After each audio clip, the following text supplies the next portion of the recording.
नमस्कार, मैं हूं कृष्णानंद सिंह और आप देख रहे हैं YouTube channel education portal Krishna. पुनः हम लोग एक नए आदर्श प्रैक्टिस सेट के साथ उपस्थित हैं। बहुविकल्पीय प्रश्न इसमें रखा गया है। जिस प्रकार की बातें कही गई थी वैसी बातें अब प्रतीत नहीं हो रही है कि एक आसान सी परीक्षा होगी। TRE 1 यानी कि BPSC के द्वारा जो TRE 1 और TRE 2 उसका जो सिलेबस है उसी स्तर के अनुसार से प्रश्न को अब हम लोगों को पढ़ना है। प्रश्न का अध्ययन करेंगे, इसका भी विश्लेषण करते हुए चलेंगे जहाँ पे इसकी आवश्यकता होगी। पुनः मैं आपको रिमाइंड कर दूं, चैनल पर पहली बार है तो चैनल सब्सक्राइब कर लेंगे। इसे कहने की बार बार आवश्यकता है ही नहीं, आप लोग खुद ही इस बात को समझते हैं कि कहाँ पे किस प्रकार की तैयारी करनी है। वीडियो अच्छी लगने पे लाइक करना तो छोड़ेंगे ही नहीं। चलिए हम लोग ज़्यादा समय गंवाएंगे नहीं, प्रश्न की शुरुआत करते हैं। पहला प्रश्न है, किस सिख गुरु को जहांगीर ने मृत्यु दंड दिया था?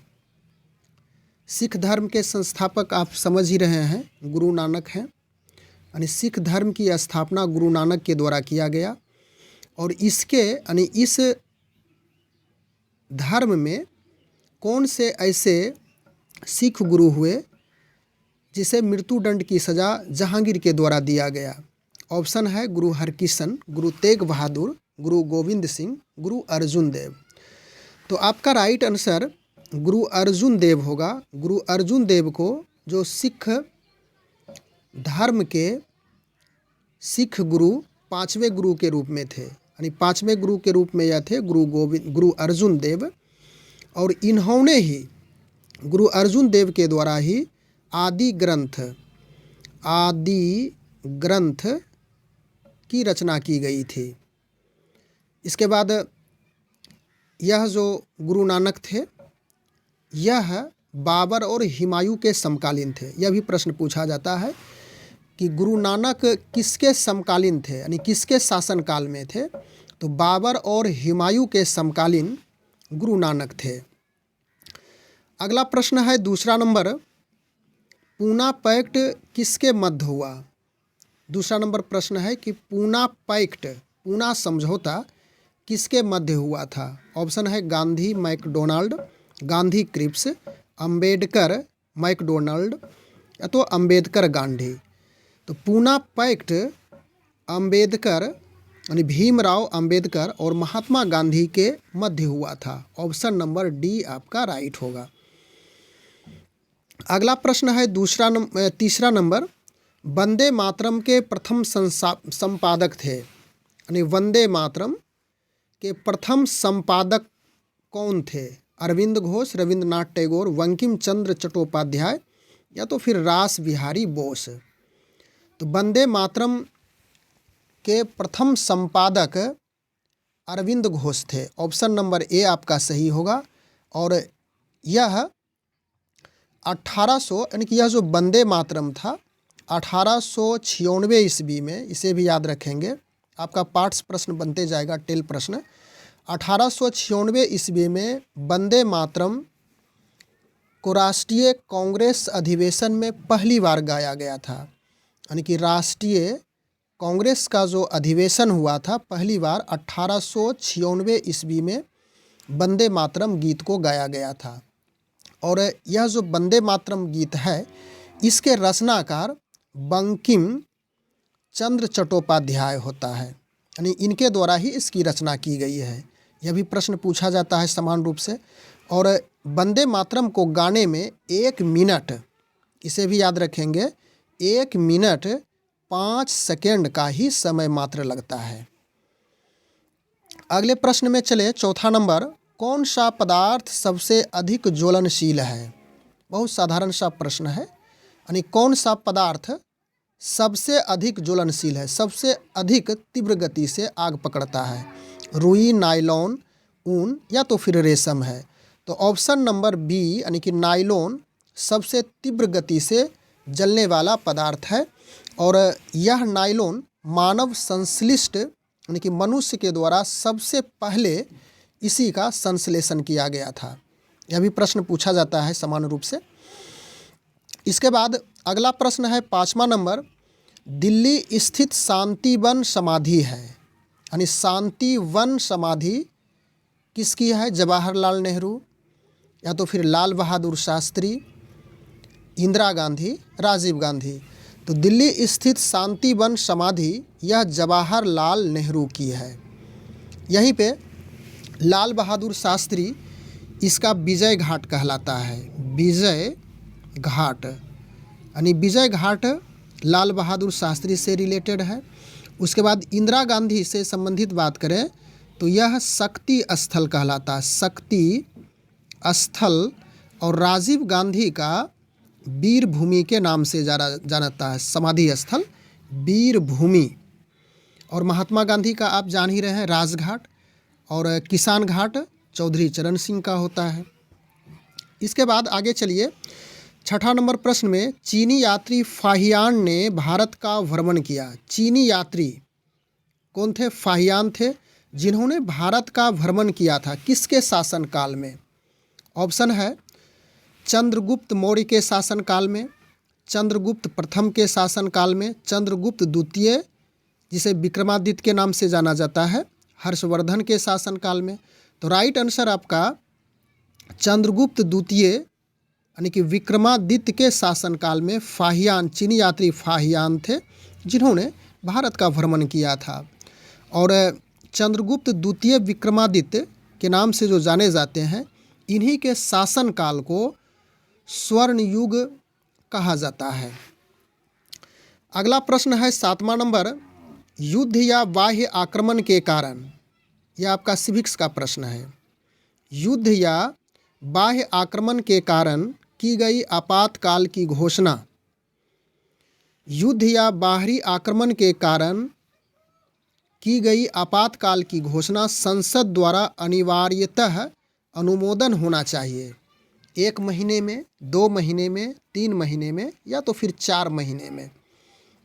तो युद्ध या तो फिर बाहरी आक्रमण के कारण की गई जो आपातकाल है, उसकी घोषणा संसद के द्वारा मात्र 1 मंथ यानी कि 1 महीने में अनुमोदन अनिवार्य रूप से हो जाना चाहिए। ऑप्शन नंबर ए आपका सही होगा। अगला प्रश्न है 8वां नंबर, शून्य आधार वाला बजट सर्वप्रथम लागू हुआ था। शून्य आधार वाला बजट सबसे पहले कहाँ लागू हुआ था? भारत, रूस, ब्रिटेन, संयुक्त राज्य अमेरिका। राइट आंसर आपका डी होगा, संयुक्त राज्य अमेरिका में शून्य आधारित बजट सबसे पहले लागू हुआ था। और भारत की बात करें तो 1985 ईस्वी में शून्य आधारित बजट सबसे पहले लागू हुआ था भारत में। अगला प्रश्न है 9 नंबर, संसार में चाय का मुख्य उत्पादक देश है। चीन, श्रीलंका, इंडोनेशिया, भारत देश, इसको यहीं पे रखिएगा, भारत देश यानी कि भारत। ऑप्शन फिर से हम लोग देख लें, चीन, श्रीलंका, इंडोनेशिया या तो फिर भारत है। तो चाय का मुख्य उत्पादक देश भारत ही है। ऑप्शन नंबर डी सही हो जाएगा। और यह यानी कि भारत में 30% चाय का उत्पादन होता है। दूसरे स्थान पे आपका चीन आता है, उसके बाद तीसरा स्थान पे श्रीलंका और चौथा स्थान पे केन्या होता है, केन्या। पहले स्थान में भारत है जो कि 30% उत्पादन करता है, दूसरा स्थान पर चीन है, तीसरे स्थान पर श्रीलंका और चौथे स्थान पर केन्या है चाय उत्पादन में। अगला प्रश्न है 10 नंबर, वृंदावन गार्डन कहाँ है? वृंदावन गार्डन मैसूर, मथुरा, वृंदावन, बेंगलोर। तो वृंदावन गार्डन आपका मैसूर में है। ऑप्शन नंबर ए सही होगा। अगला प्रश्न है 11 नंबर, भारत के राष्ट्रपति के रूप में निर्वाचन के लिए योग्यता की न्यूनतम उम्र कितनी है, यह पूछा गया है। तो राष्ट्रपति के रूप में निर्वाचन के लिए योग्यता की न्यूनतम उम्र 35 वर्ष होनी चाहिए। और भी इसके लिए कुछ कंडीशंस रखे गए हैं, भारत का नागरिक हो, किसी लाभ के पद पर ना हो, इस प्रकार से है।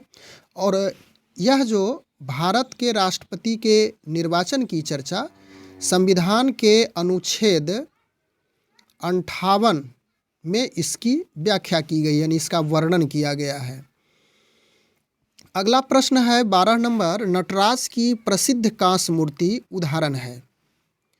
मौर्य कला का यानी कि किसका उदाहरण है यह पूछा गया। मौर्य कला का, नटराज की जो प्रसिद्ध मूर्ति है कांस्य मूर्ति, गुप्त कला का, गंधर्व कला का या चोल कला का। तो नटराज की प्रसिद्ध कांस्य मूर्ति आपका चोल कला का एक फेमस उदाहरण है। ऑप्शन नंबर डी सही होगा। अगला प्रश्न है 13 नंबर, मोहम्मद गौरी कहाँ का शासक था? पर्सिया, अफगानिस्तान, इराक, तुर्की। तो मोहम्मद गौरी अफगानिस्तान का शासक था। ऑप्शन नंबर बी आपका सही होगा। अगला प्रश्न है 14 नंबर, अज्ञात सैनिकों का स्मारक भारत में कौन सा है? अज्ञात सैनिकों का, यानी कि जिसके बारे में कोई जानकारी नहीं है, तो उसका स्मारक भारत में कहाँ पर है, कौन सा है? Gateway of India, India Gate, Teen Murti भवन या तो जलियांवाला बाग। तो अज्ञात सैनिकों का स्मारक भारत में इंडिया गेट पे है। ऑप्शन नंबर बी सही होगा। यानी कि इसमें हुआ था क्या, प्रथम विश्व युद्ध में जो सैनिक मारे गए थे, अज्ञात सैनिक के रूप में उनकी स्मृति बनाई गई और इंडिया गेट का निर्माण किया गया, जिसे हमेशा याद रखा जाएगा कि इंडिया गेट अज्ञात सैनिकों का स्मारक है। और यह प्रथम विश्व युद्ध से रिलेटेड बातें हैं। अगला प्रश्न है 15 नंबर, किस धातु को सिंधु घाटी के लोग नहीं जानते थे? तांबा, कांसा, लोहा, इनमें से कोई। तो सिंधु घाटी के लोग तांबा से, यानी तांबा के बारे में जानकारी थी, तांबा से ज्ञात हो चुका था, कांसा के बारे में भी जानकारी थी, लेकिन लोहा के बारे में यह अज्ञात था, यानी कि इनके बारे में इसको जानकारी नहीं थी। ऑप्शन नंबर सी आपका सही होगा।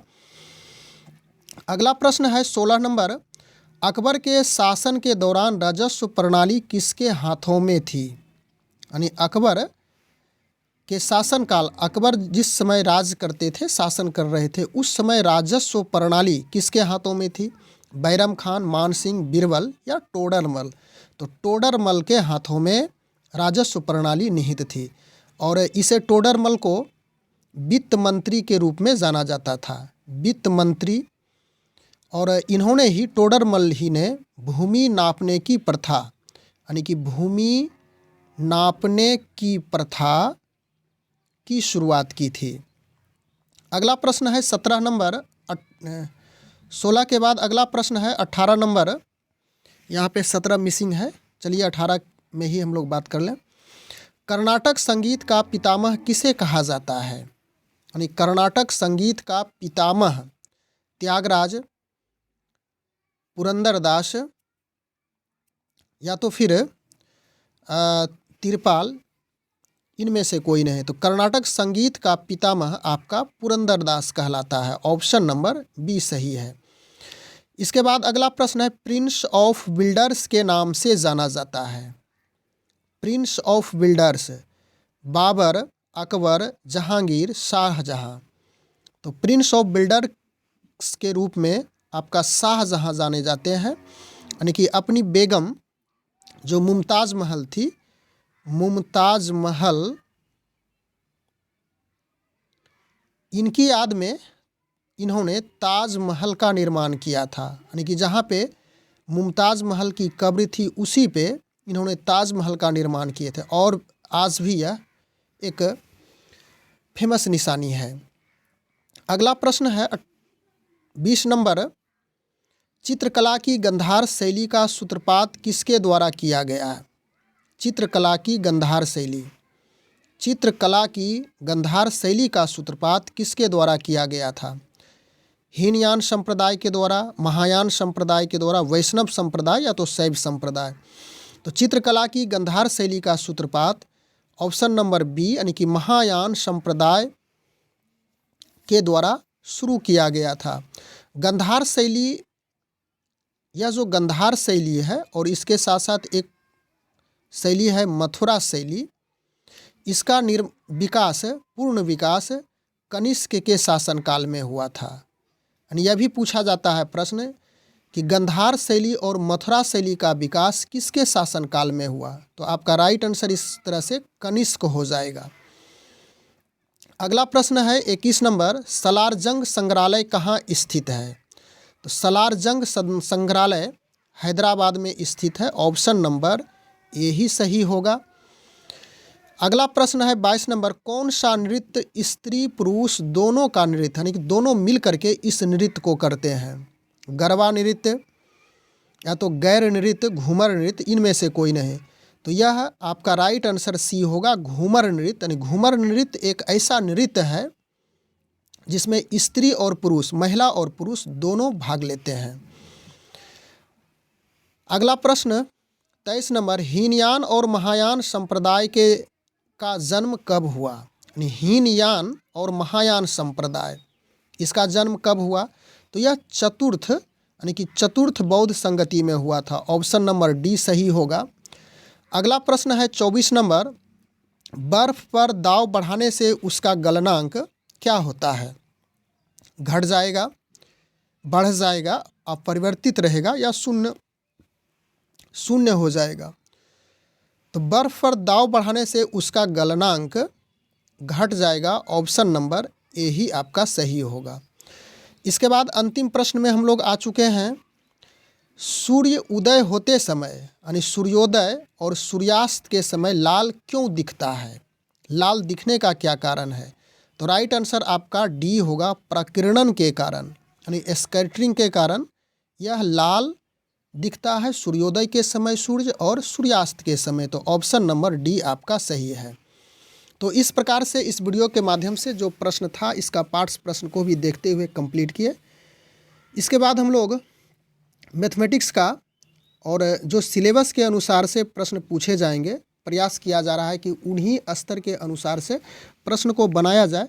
और प्रश्न बनाने में काफ़ी समय और परिश्रम की ज़रूरत पड़ती है, काफ़ी समय इसमें देना पड़ता है। जब समय हमें मिल पाती है उस अनुसार से इन प्रश्नों को सेट करके मैं आपके समक्ष पहुंचाने का प्रयास कर रहा हूं। वीडियो अच्छी लगने पे ज़रूर लाइक करेंगे और चैनल पर पहली बार है तो लाइक सब्सक्राइब कर ही लेंगे। बस आज के वीडियो में इतना ही।